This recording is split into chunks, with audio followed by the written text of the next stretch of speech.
know what the world is coming to. Everybody wants to carry a gun. Everybody wants to, scare somebody with a gun. It's just, it's scary. This just ain't about this shooting. This is about losing our rights as a society. It's bigger than that. Don't we see it? Don't we see it? It started with too much mayonnaise, that's all it took. A man walked into a sandwich shop, ordered his food, and didn't like what he got. Most people would walk away. He didn't. He pulled out a gun. 3 people were inside. One woman didn't make it out alive. Another was shot in front of her child. That little boy had to watch the woman he loved fall to instant death. He had to hide beneath a counter while bullets tore through the air. Over a sandwich. Her name was Brittany. She had just started that job. She had someone she loved. She was building a new life. She never got to finish it. But this crazy thing about life happened. This isn't just a story about violence. It's a story about how fast life can be stolen and how little it takes to destroy everything. Would you believe someone could be killed over a sandwich? Not a fight, not a robbery, just too much mayonnaise. Sounds ridiculous until you see the crime scene. This story will leave you speechless. Watch to the end, then tell us who really failed Brittany, the man with the gun or the system that let him carry it. Spangled banner yet wave o'er the land of the free. Brittany came into the world on January 14th, 1996, in Savannah, Georgia. From the very beginning, she wasn't the kind of child you forgot. She had this way of being quiet and observant, but still lighting up any room she entered. She wasn't loud. She didn't try to stand out, but somehow you always remembered her. People said she had an old soul, like she carried peace in her spirit, even as a little girl. Her family raised her on love and structure. She was taught to move with kindness, to speak with respect, to lead with heart. She had a gentle spirit, but she was no pushover. Even as a child, if she saw someone being mistreated or feeling left out, she'd step in. She wasn't afraid to stand beside the underdog. That's just who she was. Solid, thoughtful, and loyal to the people she loved. School came easy to her. She wasn't the type to chase attention, but she had friends everywhere. Whether it was on the playground or in the hallways, Brittany had this way of making people feel seen. Her laugh came from her stomach, loud and sudden, like it surprised even her. She had a soft spot for music, loved dancing with her cousins in the living room, and never missed a chance to make a silly video just to make someone smile. After high school, she moved out west to Surprise, Arizona, and graduated from Valley Vista High in 2015. She was just 19 then, young, open to life, still figuring out where she belonged. But like many young people trying to balance dreams with real life, she found herself caught between what she wanted and what she had to do to survive. So she went back to Savannah, where things felt familiar. She picked up jobs, Walmart, UPS. She signed up for technical college. She started building her life piece by piece, paycheck by paycheck, but Brittany was never defined by where she worked. There was something deeper going on inside her. She had always known that the way she loved wasn't going to fit into everyone's idea of normal. She was attracted to women, and it wasn't just a phase or a whisper in her mind. It was the truth she had carried for years. And when she finally embraced it, she didn't look back. She packed up her life and moved to Atlanta. Not because it was easy, but because it gave her space to breathe, space to be who she really was. Atlanta gave her more than just a fresh start. It gave her Jada. Jada was 24, a single mother raising a 5-year-old boy. She had already come out, already stood in her truth, and was doing her best to juggle parenting, working, and just staying afloat. Brittany didn't just fall for her. She fell for everything that came with her. She didn't blink at the responsibility. She didn't see a burden. She saw a family, and she gave herself to it fully. Within months, They were living together. Brittany, Jada, and that little boy made a home that looked like laughter and late night singing. They took road trips with snacks and playlists. They filmed silly TikToks in their kitchen. They shared one car, worked the same shifts, and made it work without excuses. It wasn't perfect. It wasn't easy. But it was real. They had each other's backs. They were trying, they were growing. Brittany had never looked so alive. She had found love. She had found purpose. And even though her job at Subway wasn't a dream, it was steady. It was honest. It was something she could build from. She woke up that morning like it was any other day, put on her uniform, tied up her hair, got in the car with Jada and the little boy. They probably laughed about something silly on the way to work. Maybe they talked about what to eat for dinner. Maybe she even thought about going back to school. She clocked in that day without knowing that someone across the street, someone angry, unstable, and already full of hate, had woken up with a weapon and no plan to use his words. She didn't know her shift would end with gunfire. She didn't know that loving someone, showing up to work, and making a sandwich could get her killed. She didn't know that her life, so full of promise, so full of love, would be cut short by a man who couldn't handle mayonnaise. Brittany lived a quiet, simple life. She woke up early, got ready for work, and helped take care of the little boy she loved like her own. She and Jada shared almost everything: their home, their job, and their time. They worked together at Subway. Most days, they even drove in the same car and took the same shifts. When Jada's son had no one to watch him, he came too. He'd sit in the back, playing quietly while they worked. Brittany prepared the sandwiches. Jada took the orders. They worked like a team, helping each other when things got busy. It wasn't a dream job, but it was steady. It paid the bills, and for Brittany it was a fresh start.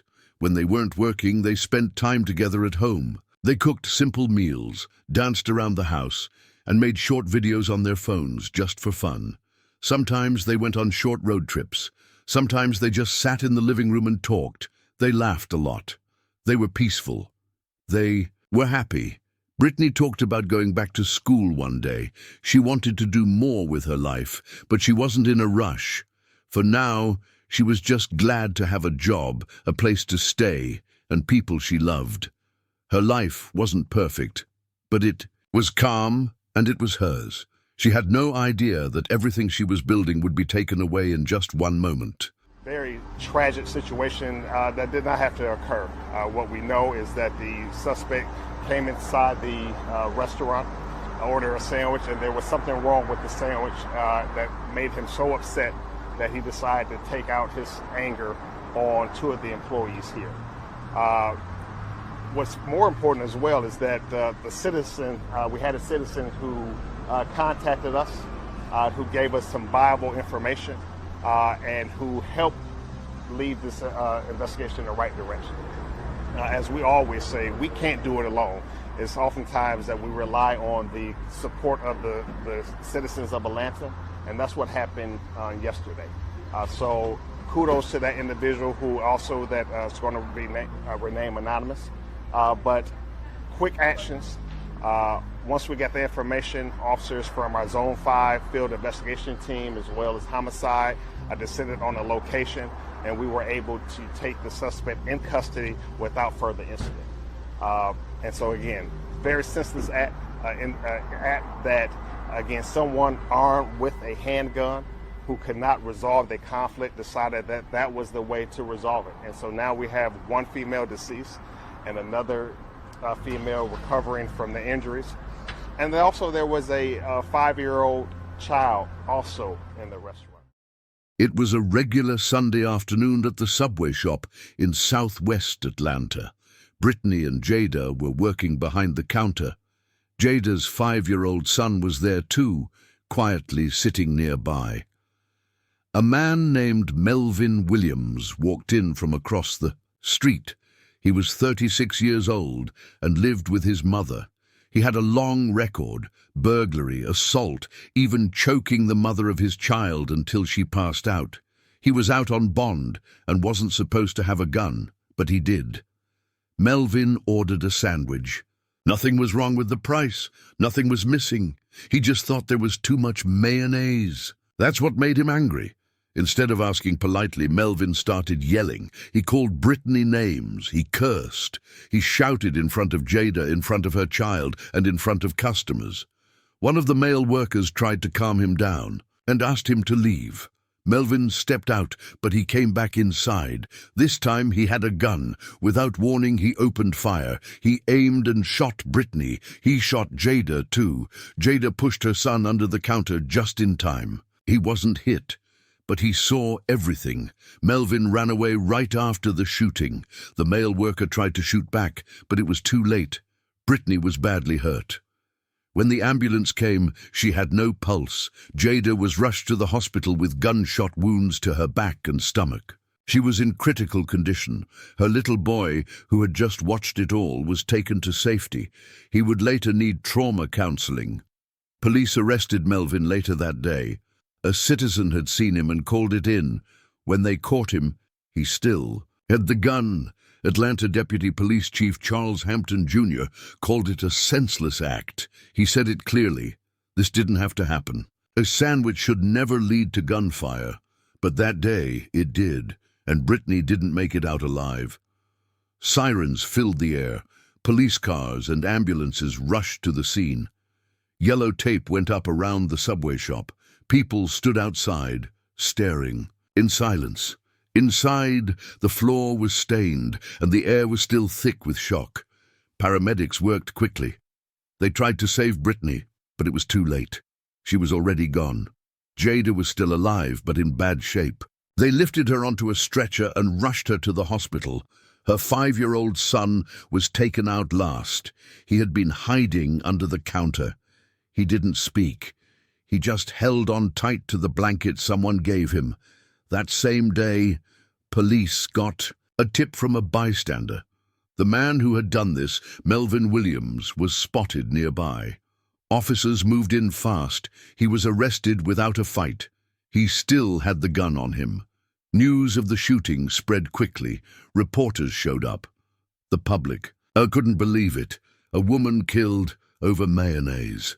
Willie Glenn, one of the store's owners, told the media what everyone was thinking. He said it clearly. Someone dying over something so small, over a sandwich, just didn't make sense, but it had happened and nothing could undo it. Jada was taken into surgery right away. She had been shot in the stomach and in the back. One bullet hit her kidney. Another was close to her stomach. She was in critical condition.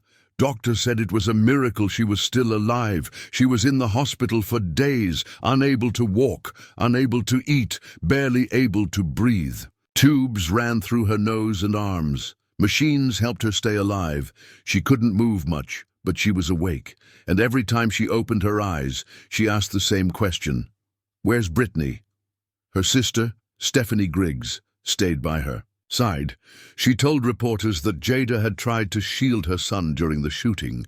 Even after being shot, Jada had pushed him under the counter and covered him with her body. Her first thought was not about pain, but about keeping him alive. The little boy was placed in trauma counseling. He had seen everything. The screaming, the shooting, the moment Brittany fell. No child should ever go through that, but he had. And he would carry it for the rest of his life. Brittany's funeral was held in Savannah on July 9th, 2022. It was a quiet service, filled with family, friends, and grief. Her face was on the program. Her smile was frozen in time. She was only 26. Jada couldn't be there. She was still in the hospital, healing from wounds that cut deeper than just the skin. Everything had changed. In just a few minutes, a family had been broken, a home had been shattered, and a woman who had done nothing wrong was now gone forever. So that child was also placed in danger. That child has to go through some type of trauma counseling.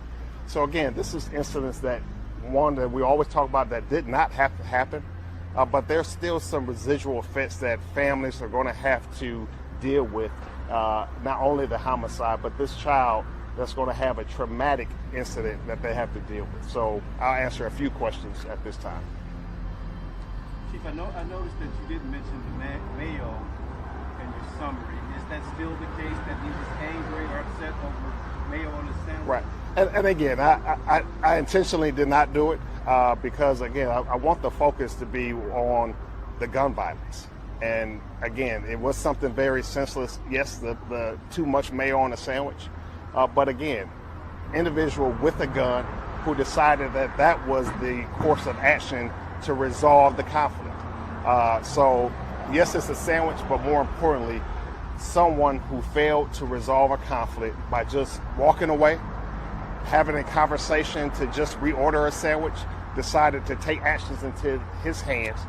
And now we have families who are devastated. Jr. was 36 years old when he walked into that subway with a gun. He wasn't new to trouble. His record went back 16 years. Since 2006, he had been in and out of the system for things like burglary and assault. In one case, he choked the mother of his child until she passed out and dropped the baby she was holding. At the time of the subway shooting, Melvin was already out on bond from another violent case. A judge had told him to stay away from guns, but the system didn't follow up. No one checked. No one made sure. So he kept living across the street from the subway shop, still armed, still dangerous.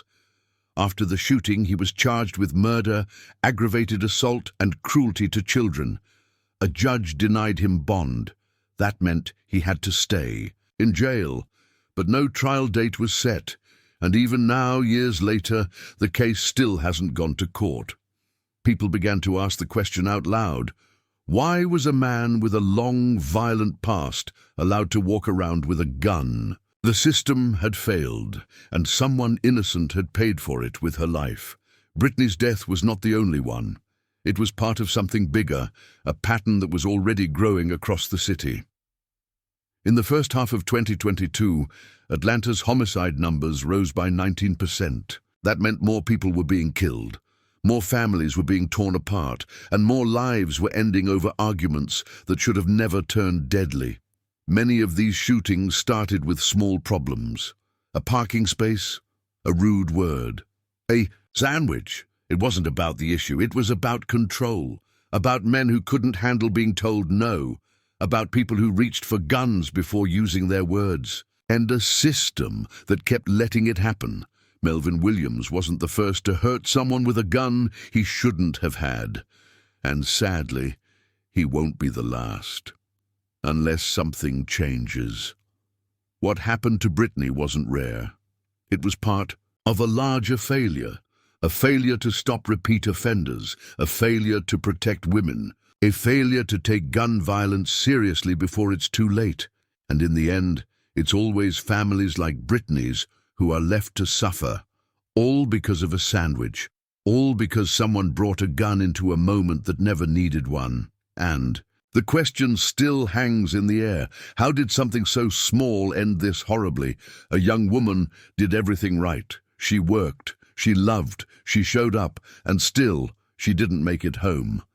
This is not just about one man or one gun, it's about what we allow, about what we ignore until it's too late, about the price we keep paying for silence, for inaction, for weak laws and unchecked anger.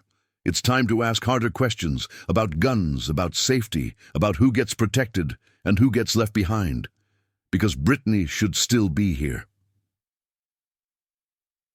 In memory of Brittany Macon, Jan 14th, 1996, June 26th, 2022. May her gentle soul rest in peace.